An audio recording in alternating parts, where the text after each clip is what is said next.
speaker is Dr. Al-Khaldi from UCAR, and his presentation is overview of CYGNSS Level 1 products and the lessons learned. Please. Hi everyone, I'll be talking to you about CYGNSS data and some of the related calibration work that the team has been working on over the past few years. And so before I get started, I'd like to acknowledge some of the contributors to this work: Scott Gleason, Chris Ruff, Darren McCaig, Andrew O'Brien, Tianlin Wang, and Anthony Russell. In this talk, we'll start with a quick overview of the different types of CYGNSS data leading up to level 1 measurements. Motivated by the fact that level 1 measurements, and in particular DDMs, are available all of the time and on a global scale, we'll be focusing on work related to that as opposed to spending too much time on CYGNSS's special downlink modes, raw IF and full DDMs. From there, we'll move on to calibration practices and how those were performed for both over ocean operations and over land. And we'll end with an overview of a few recommendations based on some of the lessons that we've learned based on past experiences with CYGNSS measurements. And so to start, one of the special modes that CYGNSS operates in relates to the downlinking of raw intermediate frequency data, which is essentially a recording of the CYGNSS intermediate frequency data stream in units of raw counts before any correlation with GNSS codes. Which creates an immense amount of flexibility in post-processing because it allows the creation of DDMs of arbitrary extent and sampling. But this does come at a cost, and that is a greatly increased downlink data rate requirement, which in the past has meant that the availability of these tracks has been limited to crossings over sites of interest, and have been also limited to being generally 60 seconds worth of data or so.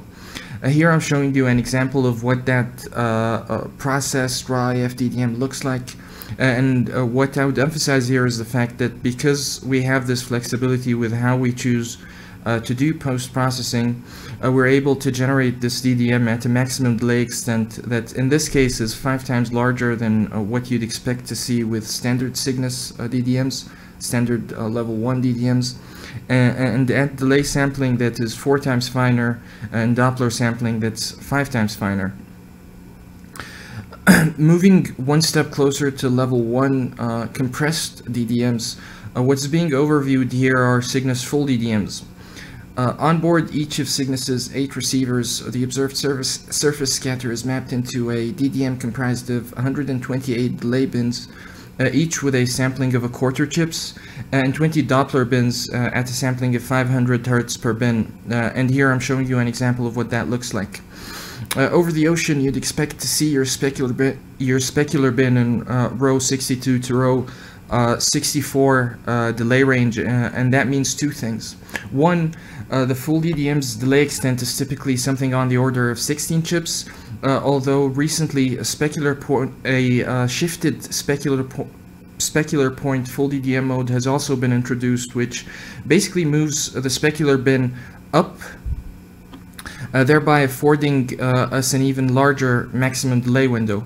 And 2, the top 64 rows of a full DDM are noise only, and we use mean noise values in the top 45 rows to estimate our noise floors, which gets used in the level 1A calibration process, which I will get to in a few slides. Now, I said that full DDMs get us one step closer to the standard level 1 compressed DDM, and the reason why I said that is because once a full DDM is formed on board the receivers, a DDMI compression algorithm estimates the location of the specular bin as the location of the maximum value of the DDM, about which we form a bounding box.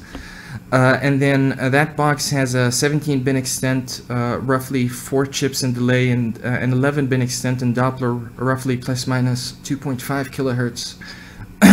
And that's what a level 1 DDM is. It's a subset of the full DDM, and here I'm showing you an example of what that looks like. Again, you know, out of all of the different types of DDMs that CYGNSS is able to provide, it's the level 1 DDM that's available all of the time. And this is where the derivation of things like level 2 winds or soil moisture or other science products in the works are derived from. And so this is where much of the calibration work has been focused on. That calibration work has different levels. It starts with level 1A, and that process is focused on getting our received surface scatter into units of watts, where what we have is a situation where individual bins of the DDM generated by the delayed Doppler mapping instrument are measured in raw and uncalibrated units referred to as counts. And through this process, we aim to linearly relate the total signal power processed by the DDMI.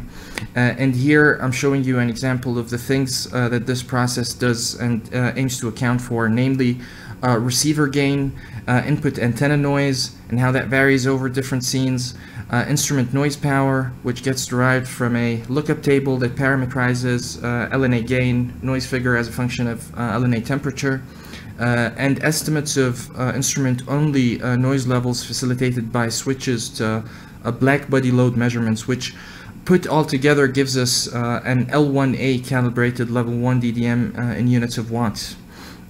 But just watts is not enough.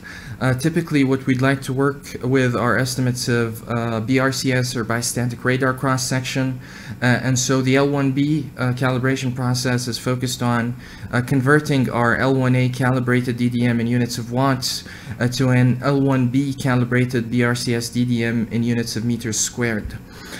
And here we start worrying about things like accounting for the ranges from the transmitter to the specular point and from the specular point to the receiver, having accurate estimates of GPS effective isotropically radiated power, EIRP, so that's concerned with GPS transmit power and transmit antenna patterns, as well as our receiver's antenna pattern, in order to put all of that together to compute BRCS DDMs given by the expression that I'm showing you here. The final step really here is to use this BRCS DDM to compute an NBRCS estimate, a normalized bistatic radar cross-section estimate. And to do that, we form an even smaller 3x5 window about the specular bin to compute a DDMA, a delayed Doppler map average, and normalize that by effective scattering area estimates parameterized by incidence angles, azimuth angles, as well as receiver altitudes, which we get from a reference lookup table.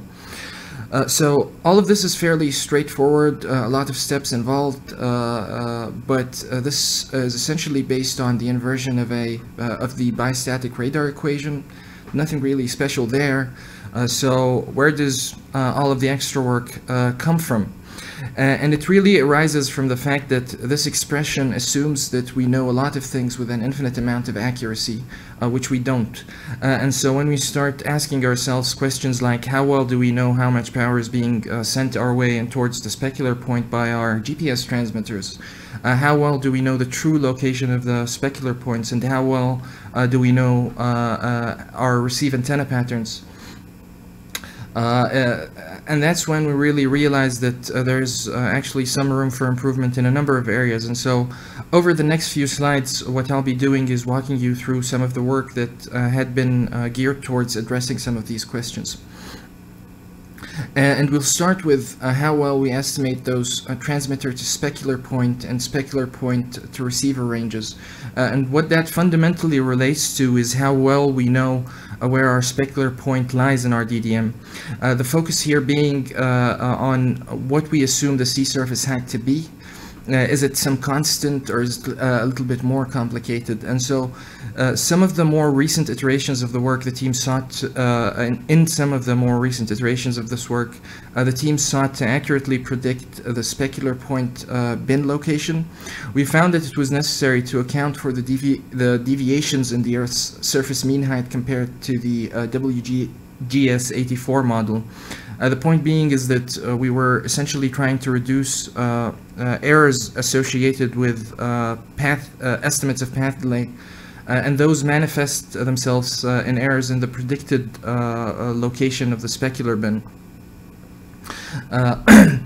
And so after integrating some of the more accurate surface height estimates, the kind I'm showing you here, based on the DTU-10 model, we're able to do a better job at estimating that path delay, and as a result, a better job at estimating the location of our specular bin.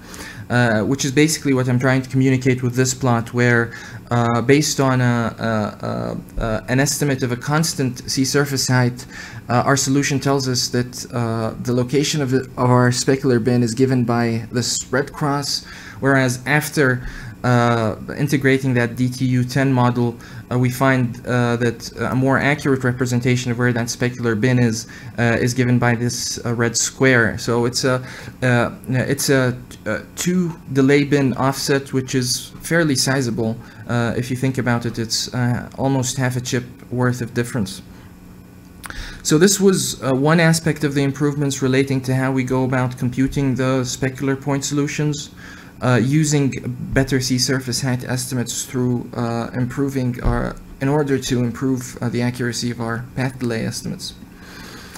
Another aspect related to how we actually form our 3x5 DDMA window that I had mentioned a few slides ago. The window used to compute the NRCS is formed by, centering about where we think the specular point is, taking an integration or an average of our BRCS DDM and then normalizing that by our effective scattering area. The previous slide that I showed you aims to provide a more precise solution of the specular point or specular bin, but if you think about it, that improvement is wasted in a way if we allow ourselves to be confined by the rigid mold of what a level 1 DDM is, and that's an 11x17 DDM with 500 Hertz Doppler sampling and a quarter chip delay sampling. If we only pick individual whole pixels within that level 1 DDM, we're not really taking full advantage of the information that we have at our disposal relating to the true location of the specular point in delay Doppler space. And the improvement described in this slide here aim to address that, where along with the computation of the DDMA moved from only using whole pixels to using the precise bin location of the specular point to compute fractional cropping windows. So if our specular point solution tells us that we should be using a fraction of the power received in a pixel number 9, for example, that's completely fine. Based on the location of that window, we weight powers from each pixel accordingly, using a linearly weighted average of the integer DDM pixel measurements. So the previous two slides really aim to describe improvements related to propagation paths 1 and 2 in the expression used to compute bistatic radar cross sections, and here we're now moving on to describing improvements relating to the receiver gain term. As you might expect, having 8 receivers in orbit, each with 2 science antennas per receiver, allows for a wide range of sources of uncertainties in terms of how well the properties of each receiver are characterized. And one of those uncertainties relates to how accurately we have the receive antenna patterns characterized. While those were measured pre-launch, the measured patterns are not necessarily perfect when you take into account how those change after the receive antennas are mounted onto each receiver, and how each receiver might be slightly different, and how well each measurement was carried out.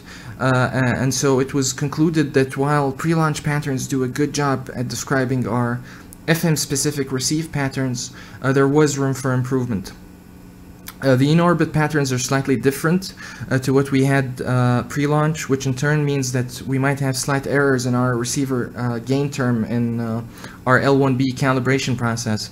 And so what I'm showing you here is an example of how through an empirical framework the team was able to introduce slight modifications to these patterns. In this example, up to half a dB of gain was added to FM1's starboard pattern, and a little less than 0.2 dBs were removed based on where exactly we happen to be in incidence and azimuth within this pattern. And this is essentially based on analyzing a large data set of measurements from the constellation over what is believed to be surfaces with near identical conditions and or properties. And what that means is that we should be what we're measuring ought to be identical over those surfaces, regardless of where we are within that pattern. And if that's not the case, then what that tells us is that we probably have slight inaccuracies in our receive patterns for corresponding measurements, and based on those we can correct accordingly. Moving on to the last correction that I'm planning on discussing with relevance to that BRCS term, and that relates to the EARP term. And this is something that has been the subject of a great deal of work and development over the past few years. I'll only briefly describe what the problem was and how it was fixed. Initially, it was thought that the transmitted power per PRN or GPS block type can be assumed to be constant, and so pre-launch GPS transmit patterns, antenna patterns, together with EARP lookup tables were used. To improve those, a ground GPS power monitor was built and also used to improve those estimates. That did a very good job at improving our estimates of transmit powers, but even those were really not sufficient at making us comfortable with existing estimates of EARP. And the primary reason for this was this issue of flex power, where at times and over certain regions, some GPS transmitters would be commanded into a flex power mode used to redistribute the power between individual signal components of the CA, P, and M codes. And that was used for increased protection against jamming.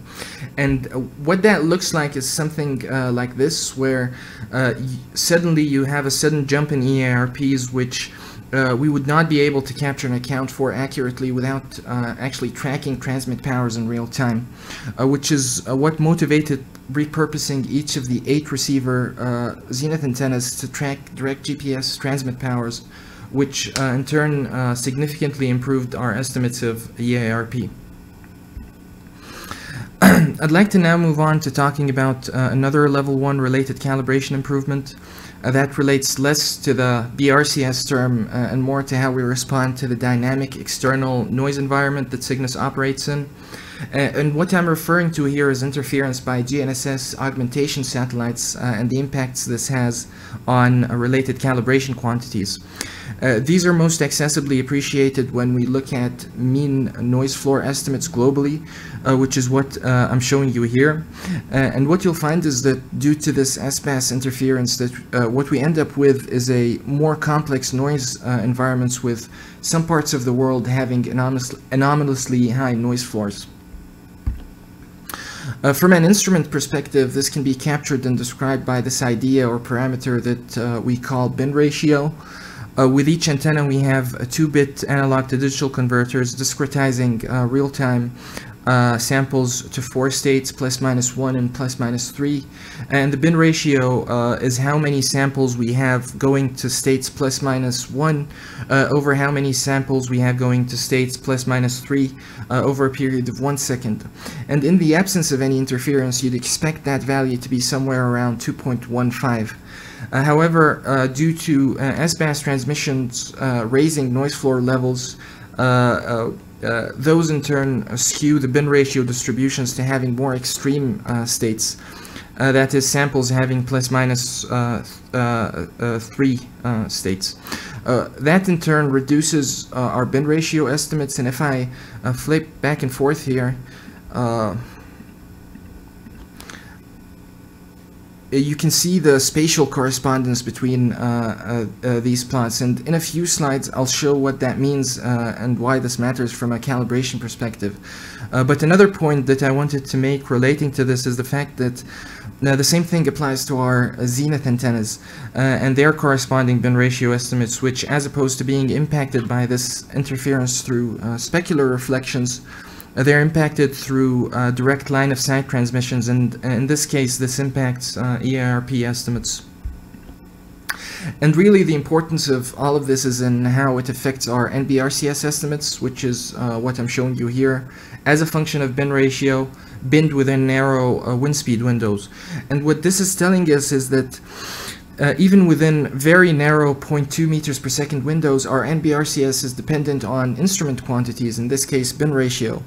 So if we pick a certain wind speed, say 5.8 meters a second, we find that there are changes by almost 10 units of Nbrcs over this bin ratio range, when in fact ideally Nbrcs should be entirely independent of bin ratio, and these curves should be constant for a given wind speed window over our bin ratio range.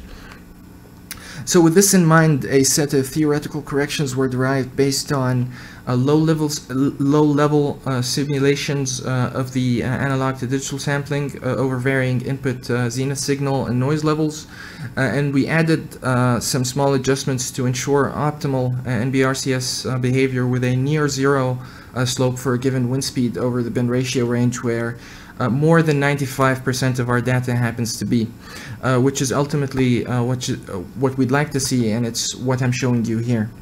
And so if I flip back and forth between these two slides, you can see the difference. Now, all of these improvements that I had described, while benefited the constellation's performance over both ocean and land surfaces, they really had at the top of their priority list improving wind speed retrievals, and therefore over the ocean performance. And so now I'd like to move on to discussing some more land-oriented and focused modifications, starting with one that was made to Cygnus flight software back in December of 2017. As I had mentioned in a previous slide, the level 1 DDM is a subset of the full DDM, and over the ocean you'd expect half of that full DDM to be noise only. And so initially the delay search window for the peak was fairly limited, and based on the fact that over the ocean you would not expect to see a great deal of variation in surface heights. But that's not the case over land. Over land, you have a significant, and in particular, a significant variability, and in particular, an increase in surface height relative to ocean surface heights. And what that means is that the specular bin would move further and further upwards in relative delay here. From a compression algorithm perspective, what that meant was that for land points having surface elevation beyond roughly 500 to 600 meters, the compression algorithm misses the specular bin, and what you downlink is either only a small portion of the signal or noise only. But during December of 2017, an update was made to all 8 receivers, expanding the search window to the full extent in delay, which in turn significantly expanded coverage, where now only 1 or 2 places within Cygnus's coverage are out of bounds in terms of their maximum elevation. An example of that is the Tibetan Plateau.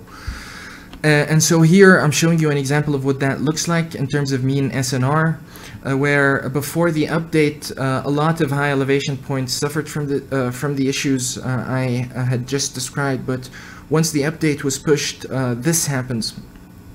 You see some of the more mountainous high elevation regions lighting up, which is indicative of the fact that our crop DDMs now include the true specular bin and therefore convey useful information as opposed to just being noise.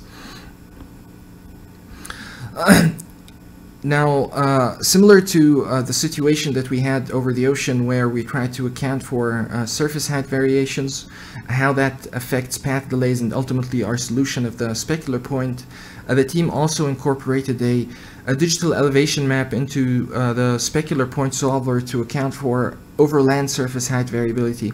Except over land, the situation is even more complicated because there you have mountains, valleys, and everything in between, which for one means that at times the simple idea of a specular geometry satisfying Snell's law being formed isn't always an accurate description of what the scattering scenario is.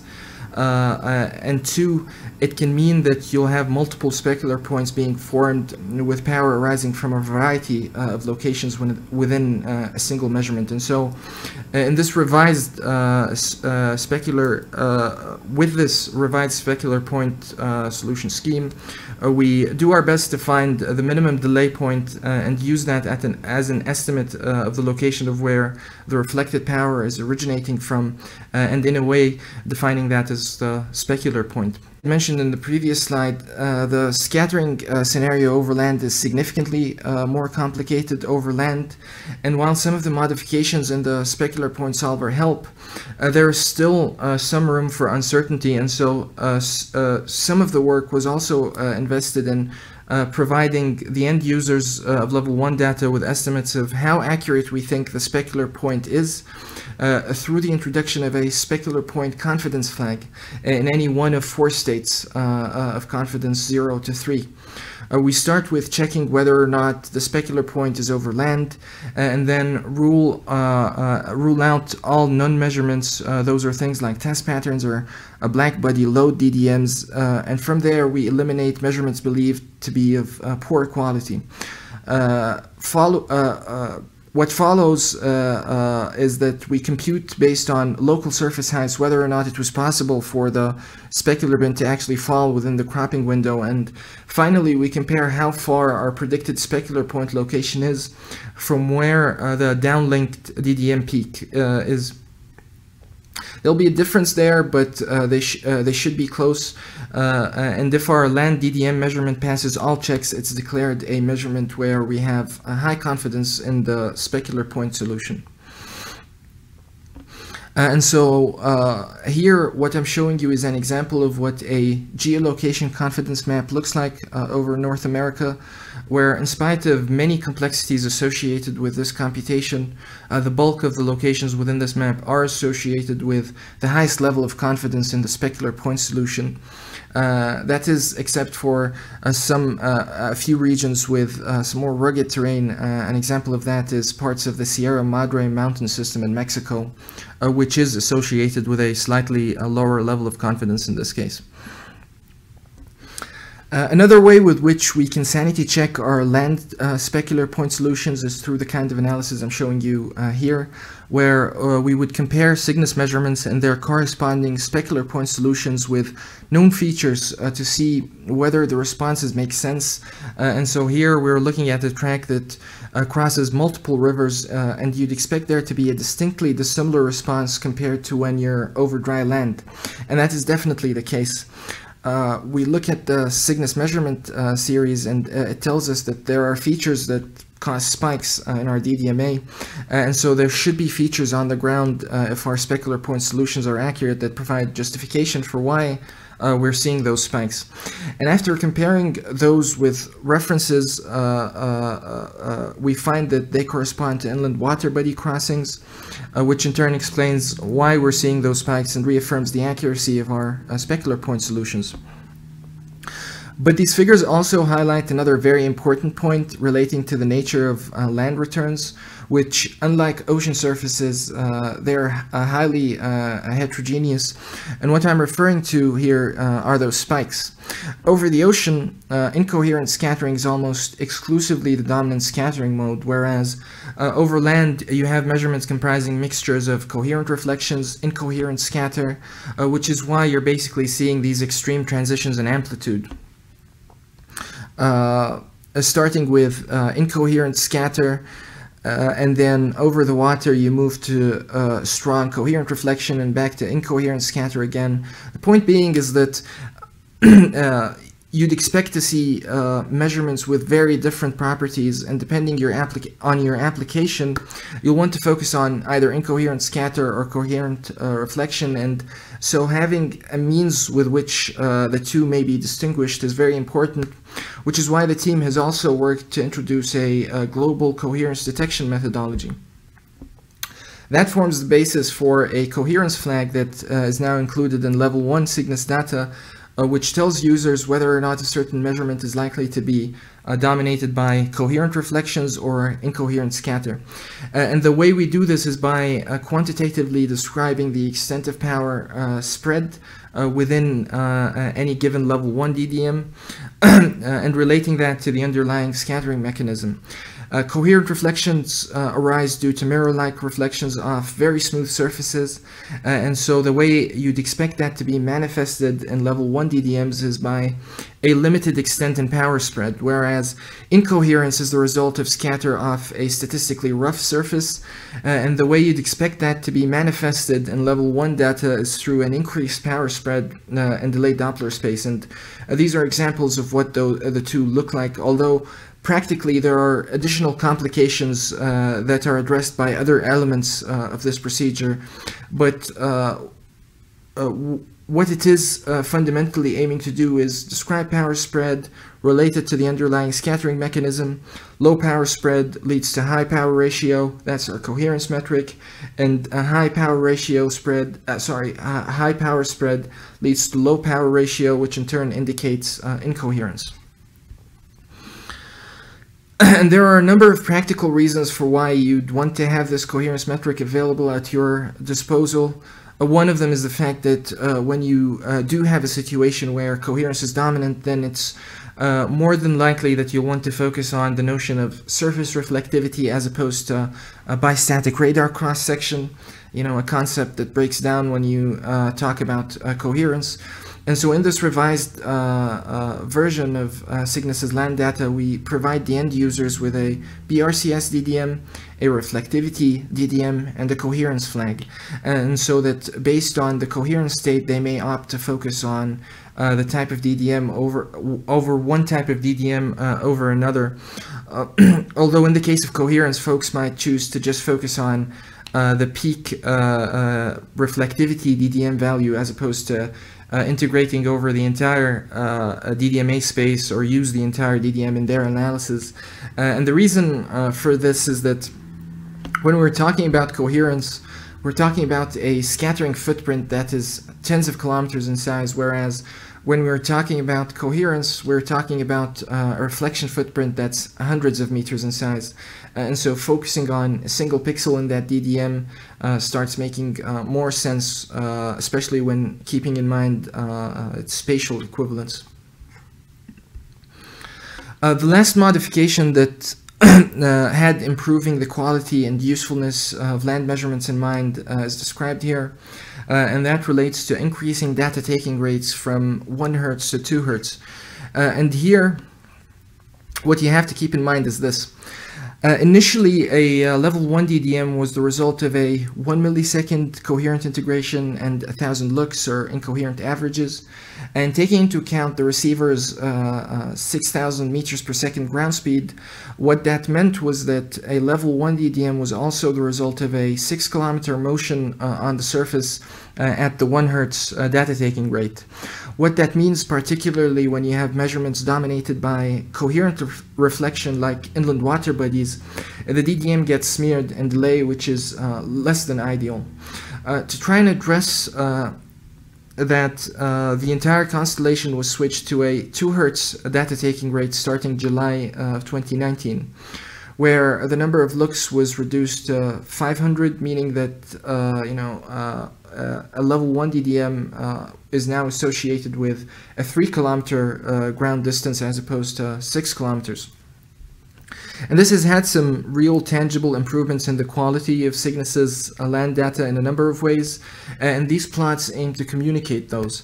Now, there are a lot of details to the study that went into generating these plots, which I won't get into, but the major takeaways here is that through the switch to 2 Hertz, a number of things improved. For one, we estimate that its spatial resolution corresponding to measurements dominated by coherent reflections improved by close to 40% on average, and then its overall ability to detect certain features of interest, again under dominant coherent reflection regimes, also improved by about 15% on average.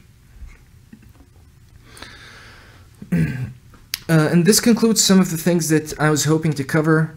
Based on those, we have a number of recommendations to offer based on some of the lessons that we've learned over the past few years. For one, this business of flex power and inter-space vehicle variability in terms of transmitted power has been subject of a great deal of investigation, and so for good quality science measurement, it really is very important to be able to track and accurately describe transmitted GPS powers. And as part of that, it's also incredibly important to have your zenith antennas on your receivers very well characterized if you're going to use them to track GPS EIRPs. Another related recommendation pertains to the science antennas, and there we suggest trying to reduce uncertainties associated with their patterns as much as possible. So after your antennas are mounted onto the receivers, do as much as possible to understand and measure how those patterns change and what that in-orbit performance or radiation pattern looks like. We also spoke about interference or the noise environment, which is both complex right now but can also change in the future. And so keep in mind how existing or future GNSS augmentation satellites can affect your measurements. And finally, I'd point out that a wide range of studies have shown that CYGNSS's usefulness is not limited to just ocean surface wind retrievals, but they also cover a number of other interesting land applications, some of which will be discussed by the other speakers later today. I say this to say that GNSSR systems have a great deal of potential over land, but there the nature of GNSSR land returns is vastly more complicated compared to ocean measurements. And so it's also recommended to keep that complexity in mind, and if possible work towards alleviating some of that complexity by providing some of the tools or flags that I had described in this talk to the end users of your data. Thank you. Thank you for Dr. Al-Khaldi's presentation. Now we open for questions. Any question? Okay, if there's no any question else, I should hand over the meeting to Professor Yang. Yeah, thank you.